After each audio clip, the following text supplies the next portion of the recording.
Hətta bəziləri var, bu yolla yarışırlar bir-birləri ilə. O aşiqlik deyil. Məsəl üçün, Həcc, Kərbəla, Məşəd ziyarətin ediblər titul, vəzifə adı, rütbə. Sanki bir rütbədir. Gedim Hacca mənə hacı desinlər, gedim Kərbəlaya mənə Kərbəlayı desinlər, gedim Məşədə mənə Məşədə desinlər. Niyyəti budur bu şəxsin.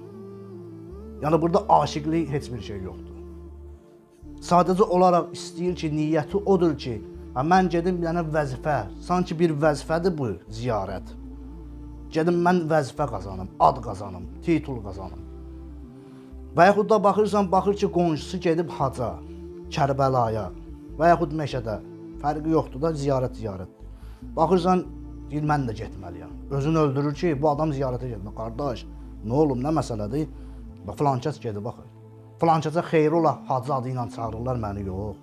Bax, görürsünüz ki, bu şəxslərdə aşiqlik deyilən əsər, əlamət yoxdur. Təəssüflər olsun ki, bu cür şəxslər çoxdur və olmaqdadır.